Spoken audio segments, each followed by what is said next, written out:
It's a very interesting time here in Milan. Of course, a strange experience, but obviously the situation is as such that it's got to this point where essentially this is the only solution. I live very centrally in Milan, and my apartment is amongst a number of cafes, bars, and restaurants. And to see them completely deserted, particularly in the last 4 days when the nationwide lockdown has come into play, it is quite eerie. But as I said, it's the necessary step if we are to overcome this situation. And have people been listening to authorities and staying inside?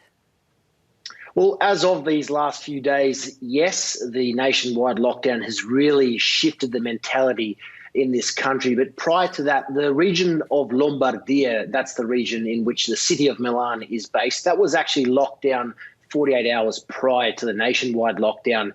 And at that point in time, there wasn't as much respect for the ruling and suggestions that we had to all remain in. People were still going about their day-to-day lives, coming together in large groups, showing lots of affection, as is common here in Italy. But in the end, that has worked against us and hasn't helped the fact now that the number of cases is still increasing. This is obviously having a huge impact on events in Italy. I know that some tourist attractions are closed. You're a sports broadcaster. This is having a huge impact on the sport world. What's been the fallout from that? Well, yeah, I certainly am over here covering football in particular. And if you know anything about football and Italians, it's certainly what they live for, as is the case for large parts of Europe. I can tell you economically, obviously, the financial side, serious ramifications going forward. But first and foremost, it's all about the public health and safety. No public events, no sporting events. They were cancelled here a couple of weeks back now. But purely from a football perspective, as my area of expertise, I can tell you that there are suggestions that Italian football, which has been temporarily postponed, if it is to be cancelled in its entirety.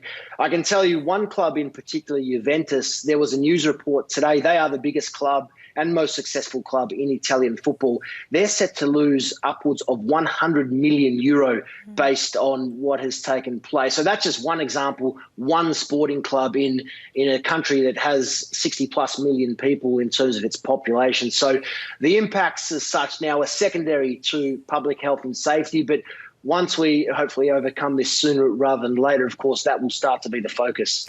Given that sport and socialising is so important in Italy, it's such a part of the culture and a way of life, really, how is that impacting morale in the country?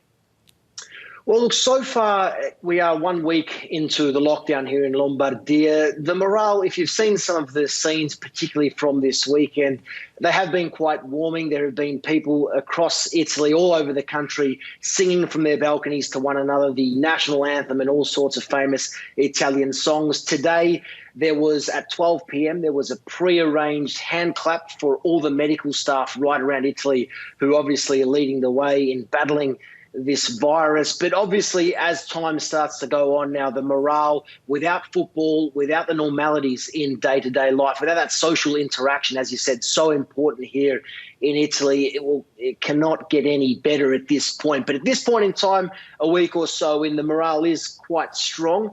Today, actually, one of the main broadcasters here in Italy replayed all the matches from the 2006 FIFA World Cup, which Italy did win some 14 years ago. So certainly spirits online on social media were very high, but we'll see how we go with another couple of weeks of this ahead.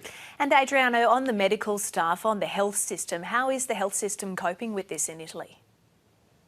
Well, look, we're kept very much up to date with what's going on via television over here, and this is the most alarming factor. And if I had to pass some suggestions on to those in Australia and right around the world, it's not just about the illness. Now, I'm a young, fit, healthy individual, but it's not about me contracting the illness. It's about the pressure that it's putting on our medical staff and our hospitals. And at the moment here in Italy, unfortunately, they're running at 200% capacity.